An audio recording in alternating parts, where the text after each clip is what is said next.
Hello there, welcome to episode 65 of the Vintage Collection Quick Shot series, and it is VC65, the TIE Fighter pilot. So, as recently covered in another video when I was looking at variants, I have 3 variants of this guy.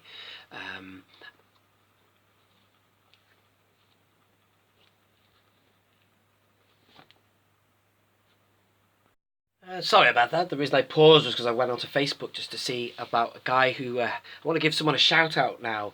There's a guy called Frederick Foster who got back to me a couple of videos ago. I was talking about variants. As you can see, I've got 3 variants of the TIE Fighter, but I really wanted to know if there was a 4th variant. Now, Frederick Foster got back and he confirmed he's obviously got a very wide collection. Everyone always says how extensive my collection is, but this guy clearly has a wider collection than me, because I'll show you all the 3 cards I have now. You've got the Return of the Jedi with the multi-language, then you've got the Revenge of the Jedi single pill, Return of the Jedi single pill. My question a few videos ago was, is there a Revenge card with multi-language? And he has Revenge, Return, single and double for, I think, this guy, Kian Farlander, and maybe even Leia, I'm not sure. But still, so that's really great. So I wanted to give you a shout out there. So I'll come back to the cardbacks in a minute, because it is a classic cardback. And I want to show you the figure. I have the figure loose in a manner of speaking. What I've got is this figure here. Well, these two are pretty much the same except for the paint applications. The one here is from the defunct, well, it's from the Legacy Collection, the Build-A-Droid Legacy Collection, the one that was just the Amazon. It got discontinued or something. I don't understand what that line was, but if you would like to just look at the screen, I'll keep the camera still when I put stills up. If that's what I got it in, that line there, and it was almost, well, it is a complete repack of this figure, except there's just one single Imperial cog on his helmet. Let's have a look at that. Can you see that? Oh, yeah, there you go. And also, he's got like a little bit of grey on the snout. I'll come back to when he comes back around. And this one here is apparently the Vintage Collection, but I don't understand, you know, what cards he came on. It's like a variant figure. If we go onto the figure in the actual bubble itself, you'll see that he's got 2 Imperial cogs. And then that's it. The body is there. Can you see? Obviously you can see. You're looking at the screen. Let's go back to this guy. There's his snout, by the way. Can you see the 2 stripes of grey? And this guy has got just the 2 Imperial cogs, and then he's got a massive, like a flash of silver going down the top of the helmet. So very interesting. I don't know where he came out, except for the fact that, boom, he also got re-released in that. You see the TIE Fighter? Now then, I've got a video coming up about this TIE Fighter. I have got a big issue with this TIE Fighter. Not impressed. It looks great, but I'm not going to get into that now because I'll be ranting about that. I'm not happy. I think mostly my content, I'd like to think that I was fairly positive, and I always say good things about what's good, but that ain't good. If you've had problems with that TIE Fighter, stay tuned for that video, because I'm going to shut up about it because I'm wasting time. Moving on, let's talk about this. This is an awesome Vintage Collection figure. It ain't cheap. It's quite costly. I don't know if he's rare or he's an army builder, and that means that more are being acquired by other people, and that's why he's quite hard to get on the secondary market. But anyway, it's not necessarily the cheapest figure. This, I don't know why I keep showing you this one first. This is just like a multi-language one. It just so happens to be on the left-hand side. I think really we should be starting with this one here. This is the original VC65, no messing. That is the original card, I'd say. It's Return of the Jedi, and it has a FET sticker on it. Yes, I know, it slightly covers the TIE Fighter, but I don't mind those FET stickers. One thing I will say about the modern vintage collection and this card back, because it is an exact replica, you can't really see the Millennium Falcon. When it was the 80s, and I'm going to turn him around now, because you're going to see the original card right now. Probably because the bubbles were slightly smaller, the figures were shorter. You saw more of the Falcon. You could even see the Falcon's tail lights, if you want to call it that. See, you can't see that anymore because the figure is actually taller. It's interesting, isn't it? What a shame. part of the original image was sacrificed for the modern era. Here is the Revenge variant. Exactly the same, except it has Revenge of the Jedi there as a tribute to the original name for the movie. The figures on all these three that I have in cards are identical. It's just ironic that I actually literally don't have that figure loose, just with that paint application. Technically I do, I have them twice, but there's just different paint application.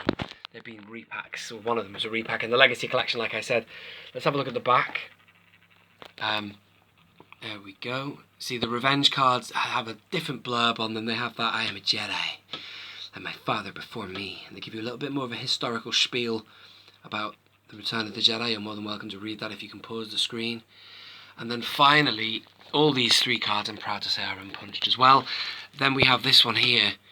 And it just occurred to me the other day, because I have a layer that is Revenge with multi-language. I thought to myself, well, surely there must be a Revenge multi-language for TIE Fighter and also for Kian. But my Kian and TIE Fighter are Return and multi-language, you see. So there you are. But I'm not in a massive hurry to go out and get the Revenge variant. But if one ever turned up, if I was on eBay and I saw it sat there and nobody else was bidding, I'd bid it and I'd have it, because technically I need it.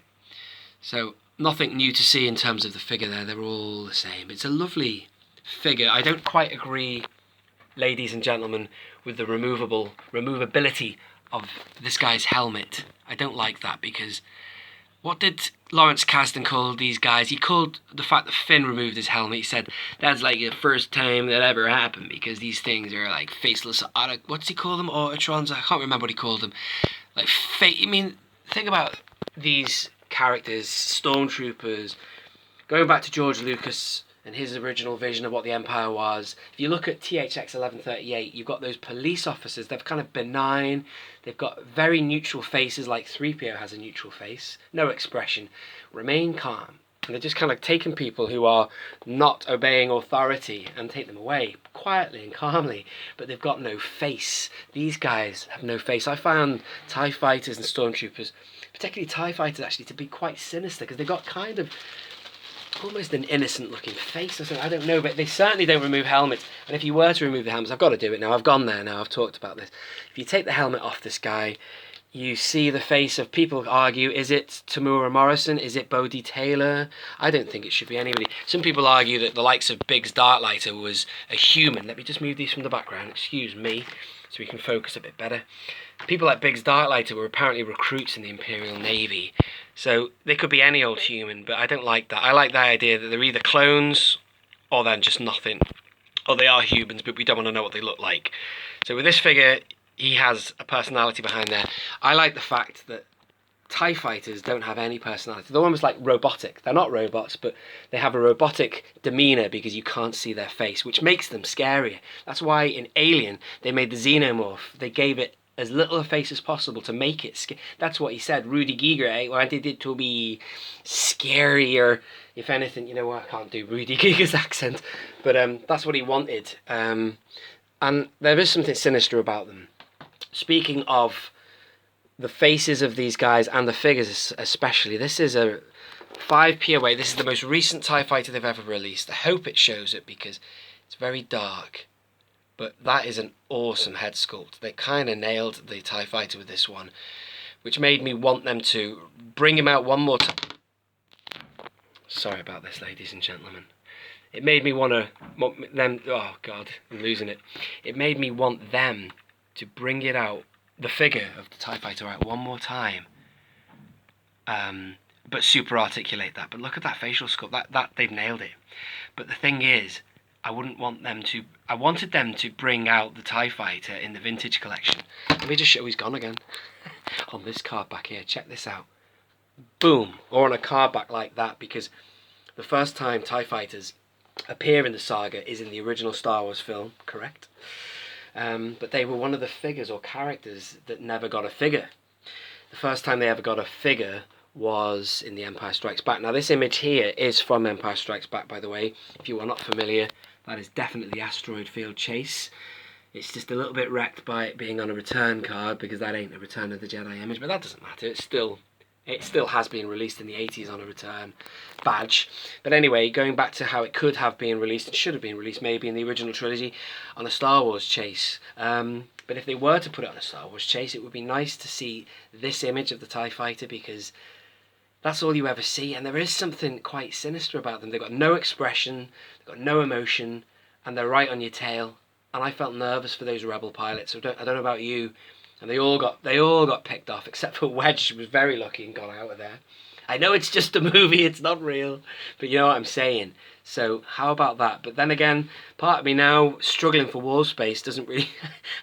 I've spent a lot of time talking about what I want in the vintage collection. Oh, please give us this, please give us that. But at the end of the day, I'm now running out of wall space, so I'm actually thinking, slow down, don't release anything else. But anyway, no, that would be a nice card to see. Let me know your thoughts on that. Thank you very much for watching. This has been a longer video than usual, but there's a lot to say about this card and character and the figures that have been released with it. But I don't know about you, but I think it's an awesome card back. Thank you very much. Thank you for watching. This has been Only One Kenobi. Don't forget to subscribe. Hit that like button as well, please. It helps the channel no end. Out.